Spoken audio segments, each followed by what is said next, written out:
วัสดีพ่อแม่พี่น้องทุกคนวันนี้พวกเราพาไปกินตำบักหุ่งตำเองเลย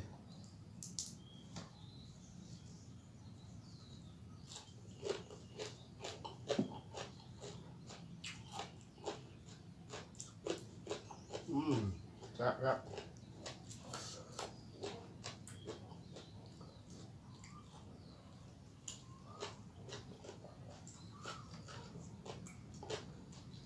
เยอะแกะโอ้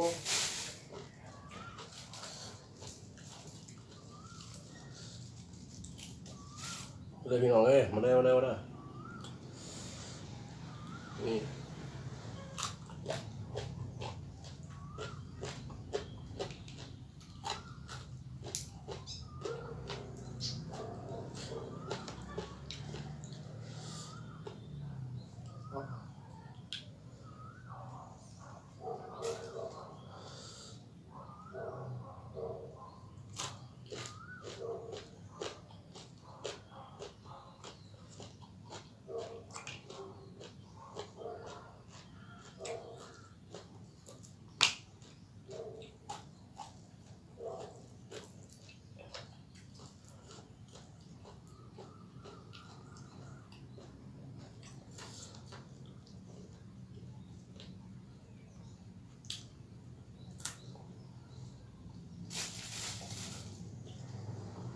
เลือดแตกมือหอดได้มือหนาว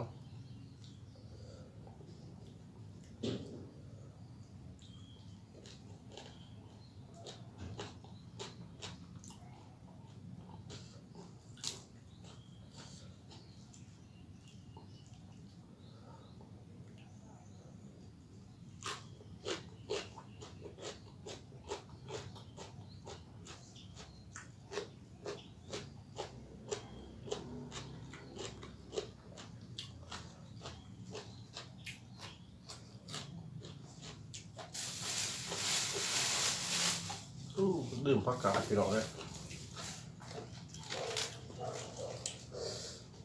ดื่มผักกาดนี่ผักกาดโอ้กินไปกินมาดื่มผักกาด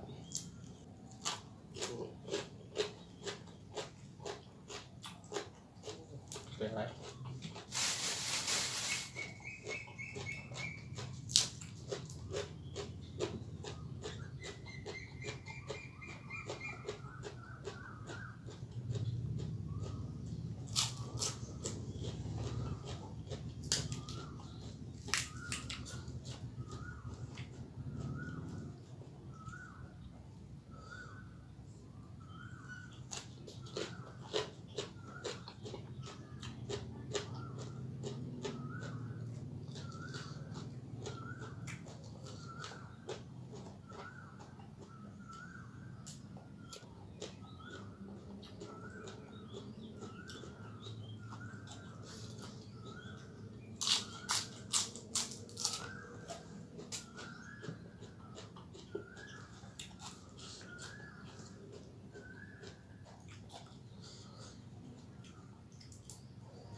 เลือดแตกพี่น้องเลย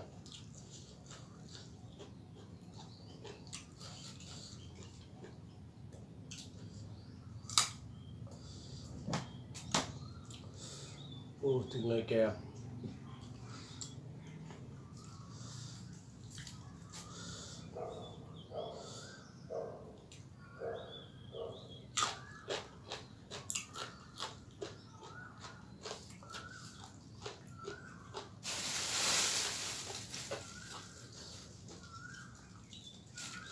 เบื้องเลยกด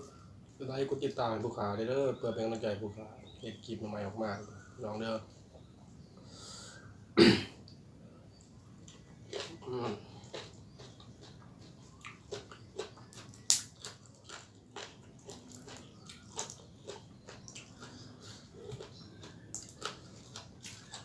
ก็ตื่นนอนมาแบบตำมะฮุงเลยจุดจากตำมะฮุง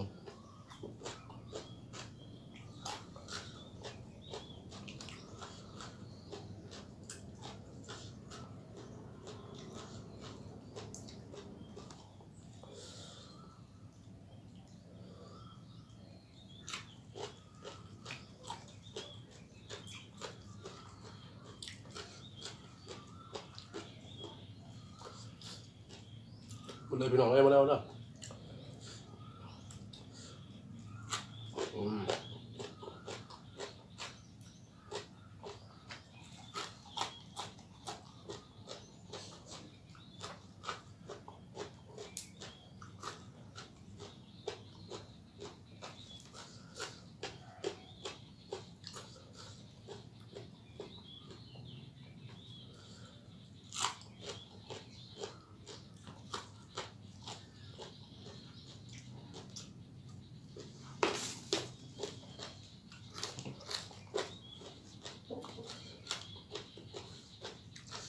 เผ็ดพี่น้องนะ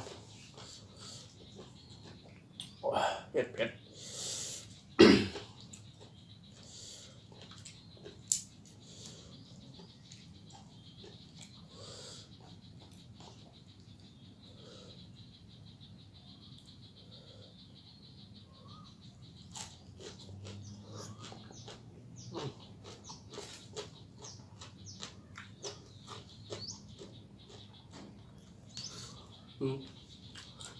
บวงก็มีเบนบวงราคาเต็มบวงไป